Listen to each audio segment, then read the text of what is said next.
back out on the windfoiling kit. I've been out doing a lot of winging this year, and thought I'd like to try and get back out and do some windfoiling. Also, some of you that have been following me know that I've been using a Gong Allvator XXL on my wing, which has been great for light winds, but I thought I'd see if it would work on a windfoil. On the Gong site it actually says it's not really suitable for winging. It works, and I thought I'd see if I could use it for this. So as you can see, it is huge.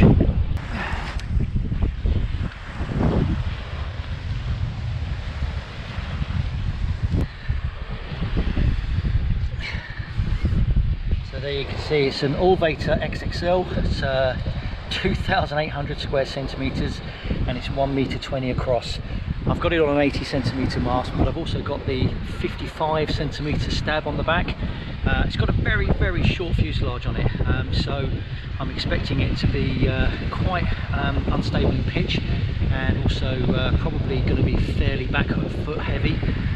But anyway, let's see. 5.7 Nash lift, which is set pretty baggy for light wind. There's not a lot out there. A couple of kite surfers and a couple of foilers, but it is probably 12, maybe 14 miles an hour, but there's a few lulls out there as well. So let's have a go.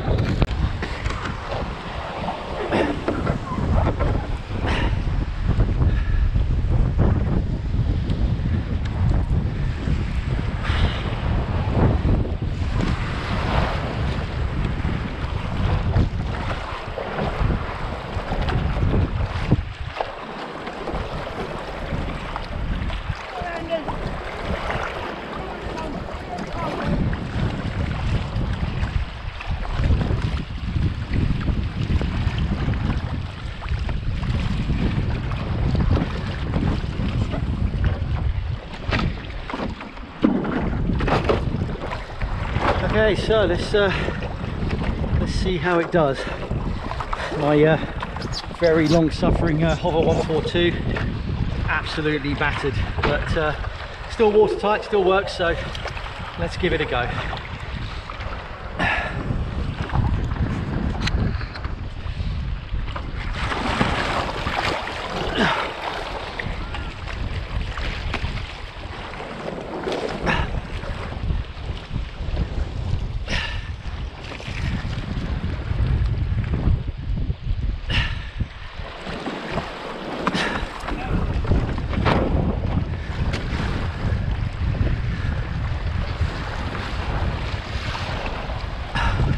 Cool, you can feel straight away it wants to, those wings underneath, they really want to tip the board. I think I have to be very careful with my pumping and feet positioning.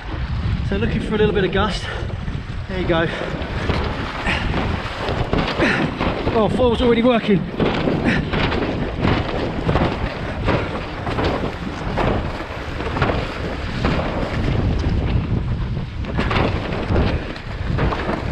Moving back down the board. Wow, here we are. Oh, it's very back foot heavy. Let's try and move down a little bit. Oh.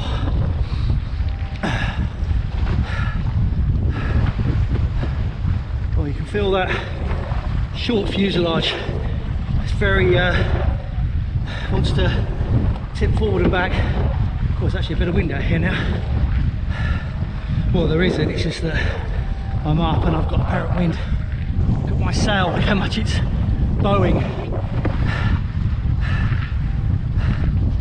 That's nice. Actually, it's quite stable. It's yeah, it's very, I've got to put an awful lot of weight on the back foot. Probably do with bringing the foil a bit further forward, but that's not bad.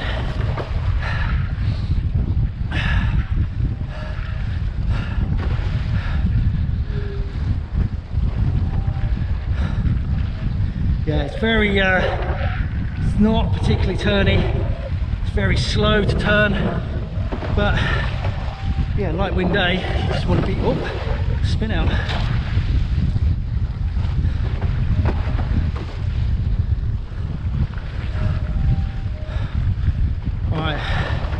Right, I know this is really hard to jibe on my wing, so I'm expecting it to be pretty much the same, but let's set ourselves up for a jibe. So what I'm going to do is come up inboard a bit more and just try and sail downwind. Oh, someone in the way. Let's try again. Oh, that swell, look at that. Let's get on that. Ooh. That's the thing about winging, it's just your feet. When you've got a sail, you can oversheet and then put the nose in. Right, let's try again. Actually, I'm going to head upwind.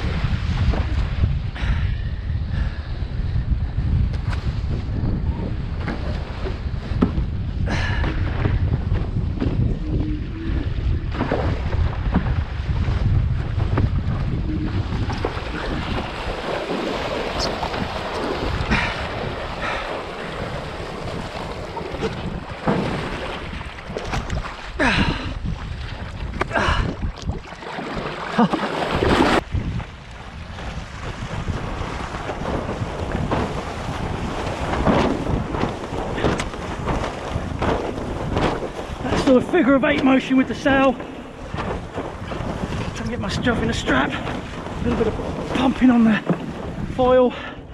Get the board up, go still.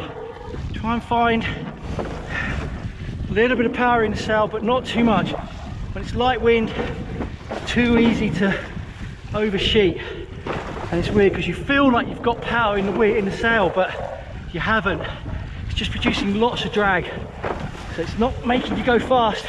It's actually, if anything, it's producing loads of sideways force, which is not going to get you moving forward. So there you go, we're up. There's hardly anything in the sail. But the foil's working really well, but I just can't seem to hold the nose up.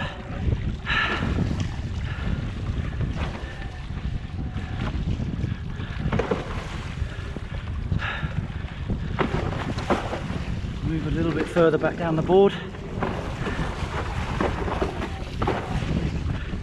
I mean, I am foiling, but I'm not.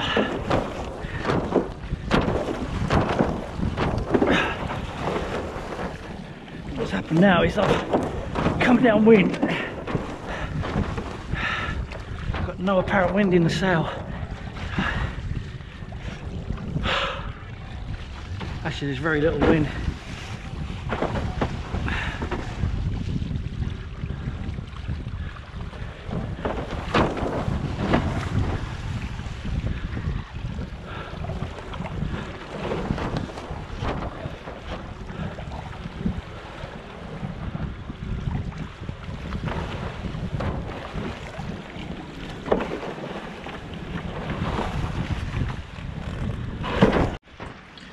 So what I've done is I've gone back to the beach, I've moved the foil forward by a couple of centimetres, and I've moved the sail mast track back as well by a couple of centimetres. And what that's done is that's just made it a little bit more balanced. I'm not quite so heavy on the back foot anymore. I think if I bring the foil forward another couple of centimetres, it'll probably make all the difference, but it's made everything behave a lot better. It's not so sensitive in pitch now, and I'm actually riding quite flat and not having to work quite so hard on my back foot. Alright, so that sail that's just to my left, she is half my weight. She's on the same size sail and she's on an Infinity 76, so you know, I'm up at the same time as her, which is normally quite rare. The guy that's further upwind is on a 7 metre plus, and he's on an Infinity 76, but he windfoils all the time on that kit. So he's totally dialed in, whereas this is the first time out this year for me windfoiling on kit that I'm not totally dialed into. Yes, they are going faster than me, but I'm on a massive foil. Produces lift, gets me up, but it also produces drag, so it's not going to be the fastest. And the other thing, my sail being the lift is also designed for light wind. It's only got 4 battens, and one of them's a half batten. So as soon as you get a bit of power and you try to get a bit of speed, it just bows out. It doesn't really go upwind particularly well. It doesn't really go very fast. But you know what? I'm up, I'm flying, and I'm having fun. So I'm not the fastest out there, but I am up and going rather than sitting on the beach waiting for the wind. All I've got to do now is just learn how to dive.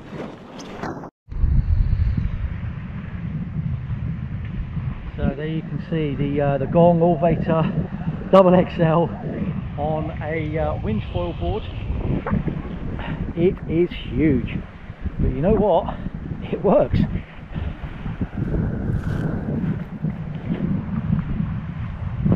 Okay, so here's the Gong Allvator XXL, 2,800 square centimeters in area, 1.2 meters across. I thought I'd want to try it on the Windfoil because I'm using it for winging, and my light Windfoil for Windfoiling has always been my Infinity 99, and if this worked then there's no need to have it, so it'd be nice to just sort of have the one foil. So obviously this is for replacing the Infinity 99. So Infinity 99, direct comparison. So you can see the size difference. It's a lot wider, slightly more curved down on the wings. Yeah, so actually works quite nicely. Big difference with it, with the Infinity setup, is the length of the fuselage. You can see that it's much longer. What this does, it gives you stability. It gives you stability in pitch. So having such a short fuselage will make the foil a lot more sensitive to pitch.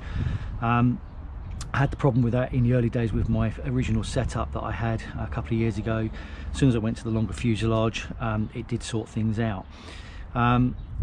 What I also found was that when I first got the Infinity 99, I also went for the slightly bigger rear stabilizer, which you can see is much bigger.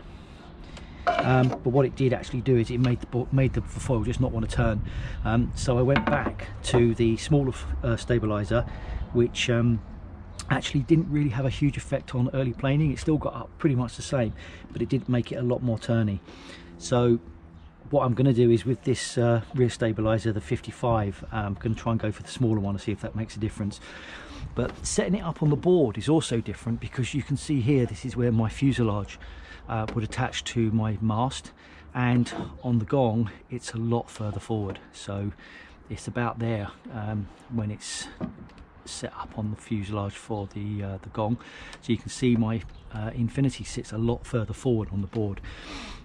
So what I've had to do is bring this much further forward in the track, and I've got to the point where it won't actually go any further forward in the track, and I'm finding that I'm quite heavy footed on the back to keep the thing up, so I'm going to have to come up with a way of moving it further forward. What I've done for now on the last couple of runs is I actually moved my mast track of the sail further back, which actually got rid of that distance, so that the mast wasn't having so much of an effect every time I sheeted in. And what I've also had to do is bring my back foot further back on the board, just to try and balance it out. But as a replacement for the Slingshot 99, I think it's going to work quite well.